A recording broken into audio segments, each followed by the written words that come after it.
वैष्णवी हगवणे मृत्यू प्रकरणासंदर्भातली एक मोठी बातमी बुलेटिनच्या सुरुवातीला आपण बघणार आहोत।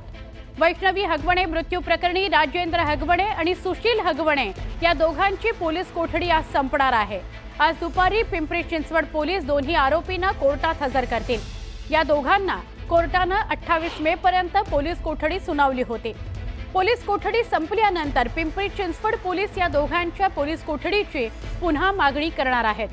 या प्रकरणी आतापर्यंत एकूण 10 आरोपींना पिंपरी चिंचवड पोलिसांनी अटक केली आहे।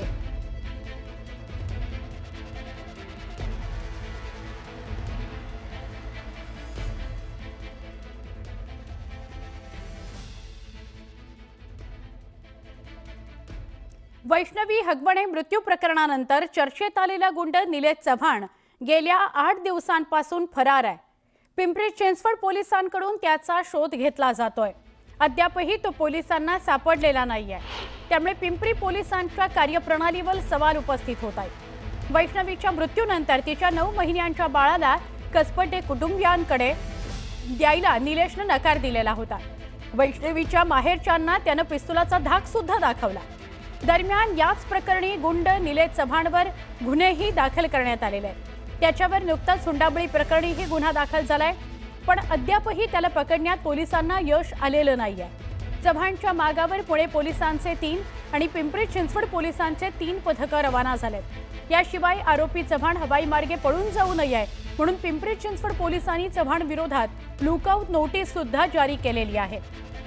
पण चव्हाण पोलिसांना गेल्या 8 दिवसांपासून गुंगारा देतो आहे।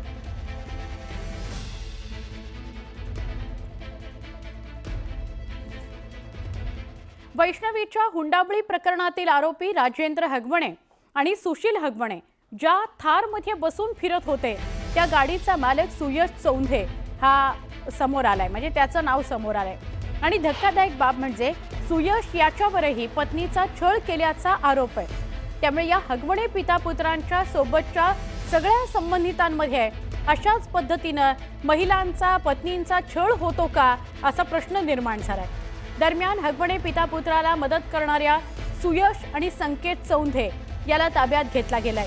दोघांना बावधन पोलीस स्टेशनमध्ये आणण्यात आलेला आहे। तुमची तक्रार, तुम्हाला त्रास जो होत होता तो कधीपासून होत होता? 7 वर्ष झाले चालू आहे। मानसिक शारीरिक सगळा छळ केलाय त्यांनी। हुंडा मागायचे वेळोवेळी। बरं, तुम्ही किती पैसे दिलेत किंवा तुमच्या कुटुंबियांनी त्यांना किती वेळा पैसे दिले, काय? आतापर्यंत 7 लाख रुपये दिलेत त्यांना आणि माझं स्त्रीधन पण त्यांच्याकडेच आहे। त्यांनी ते मला दिलेलं नाहीये। सासू म्हणायची ते मी केलेत, मी माझं बघेल म्हणून। बरं, तुम्ही कधीपासून आता विभक्त राहता? आणि दुसरी गोष्ट, यांच्या उत्पन्नाचं साधन काय? इतक्या गाड्या घोड्या ते घेऊन फिरतात किंवा या अशा पद्धतीने ते मास दाखवतात, या थार वापरणं असेल किंवा गाडी वापरणं हा मुद्दा नाहीये, पण त्या गाड्यांच्या ज्या पद्धतीने इंस्टाग्रामवरती ते रील करून त्यांची एकूण वागायची पद्धत स्पष्ट होते। गाडीवरती दिवा पात्रता नसताना दिवा लावून फिरणं असेल, त्याचे रील करणं असेल। 2 नोव्हेंबरपासून मी वेगळी राहतेय। त्याच्या आधीपासूनच ते रील वगैरे होत्या त्यांच्या। आणि घरचं वातावरण म्हणलं तर एक ट्रॅक्टर आहे आणि ह्या 2 गाड्या होत्या, 2 व्हीलर आहेत आणि हे भाडं येतं फ्लॅटचं वगैरे। मग भाडं फ्लॅट विकून वगैरे घ्यायचं, असे हाऊस पूर्ण करायची। बरं, एकूण त्यांची वागणूक काय आहे?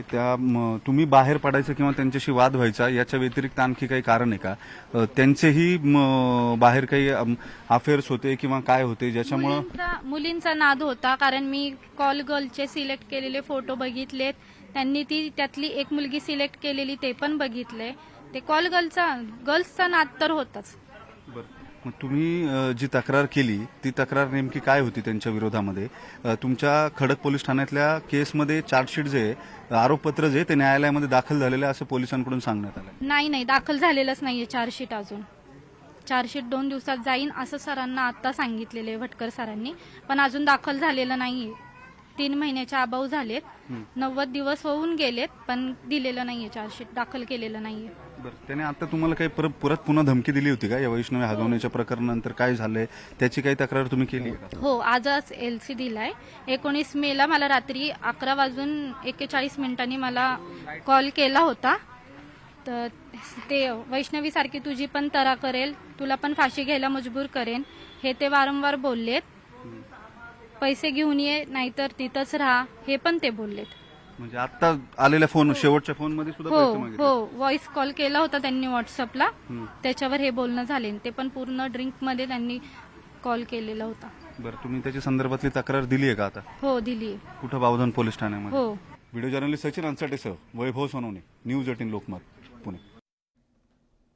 वैष्णवी हगवणे प्रकरणामध्ये राज्य महिला आयोगावरही टीकेची झोड उठतेय. यावर आयोगाकडून दावे करण्यात आलेत. आपली तक्रार मांडण्याकरता अनेक महिला आयोगाचा दार ठोठावतात, मात्र या राज्य महिला आयोगाचा टोल फ्री नंबरच बंद असल्याचं समोर आलंय. पुण्यातील मनसेच्या पदाधिकाऱ्यांनी थेट मुख्यमंत्री देवेंद्र फडणवीस आणि पुण्याचे जिल्हाधिकारी यांना पत्र पाठवलंय. कारवाई तर दूरच, पण निदान नंबर तरी सुरू करा, अशी मागणी मनसेनं पत्राद्वारे केली आहे. महिला आयोगाचे संपर्क क्रमांक 02226592707, हेल्पलाईन नंबर 155209 हे दोन्ही नंबर बंद असल्याचं समोर आलेलं आहे. मनसेनं मुख्यमंत्र्यांना पत्र लिहिलेलं आहे आणि जिल्हाधिकाऱ्यांना सुद्धा पत्र लिहून कळवलेलं आहे की आयोगाचे टोल फ्री नंबरच बंद आहेत.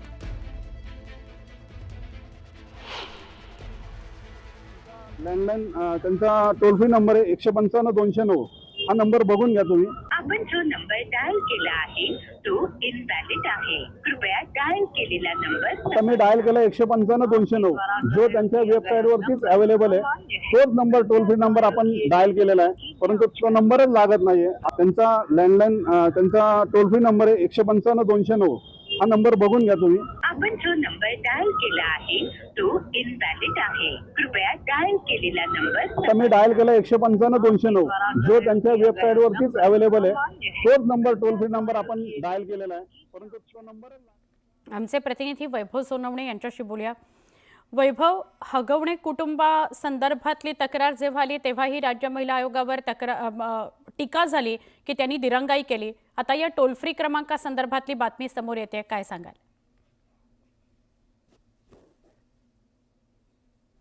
आमचे प्रतिनिधी वैभव आपल्या संपर्कात येतील पुन्हा. काही कारणामुळे त्यांचा संपर्क तुटलाय, पण आपण बघतोय राज्य महिला आयोगावर आणि खास करून रुपाली चाकणकर यांच्यावर मोठ्या प्रमाणात टीका झाली. त्यांनी राजीनामा द्यावा अशी मागणी झाली, कारण हगवणे कुटुंबाची जी पहिली सून होती तिच्यावरही असाच अत्याचार झालेला होता आणि तिने तक्रार केलेली होती, तरी त्या प्रकरणात दिरंगाई झाली असा आरोप होता. आपण बोलूया आमचे प्रतिनिधी वैभव यांच्याशी. वैभव, आधी हगवणे कुटुंबासंदर्भातल्या दिरंगाईचा तक्रार राज्य महिला आयोगावर आणि आता टोल फ्री क्रमांकासंदर्भात काय अपडेट आहे?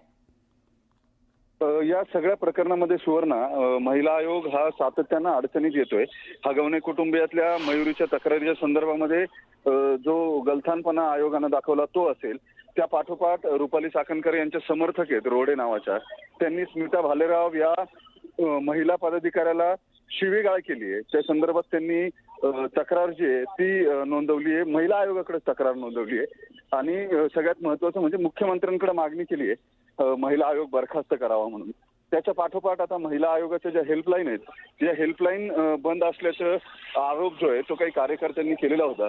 त्यावर महिला आयोगाकडून खुलासा करण्यात आलेला आहे. त्यांचे जे सुरू असलेले नंबर आहेत ते नंबर प्रकाशित करण्यात आलेले आहेत. पण एकंदरीत या सगळ्या प्रकरणामध्ये, हगवण्यांच्या प्रकरणानंतर महिला आयोगाच्या कार्यपद्धतीच्या मर्यादा ज्या आहेत त्या समोर आलेल्या आहेत. कशा पद्धतीनं महिला आयोग काम करतो, केवळ तक्रार आली की तक्रार संबंधित पोलीस ठाण्याला, पोलीस आयुक्तालयाला पाठवणं, एवढंच काम महिला आयोग करतो का, असा प्रश्न त्या निमित्तानं निर्माण झाला. याचं कारण पोलिसांना सुद्धा केवळ हा मेल पाठवण्याच्या पलीकडे महिला आयोग काहीही सूचना करू शकत नाही किंवा त्या संदर्भात काही कारवाई करू शकत नाही. आज ताग्यात एकही पत्र जे ते पोलिसांच्या दिरंगाईचं किंवा पोलिसांनी योग्य काम न केल्याचं महिला आयोगानं गृहमंत्र्यांना किंवा गृह विभागाला याच्यावरून. नक्की वैभव, धन्यवाद आपण माहिती दिलीत त्याबद्दल.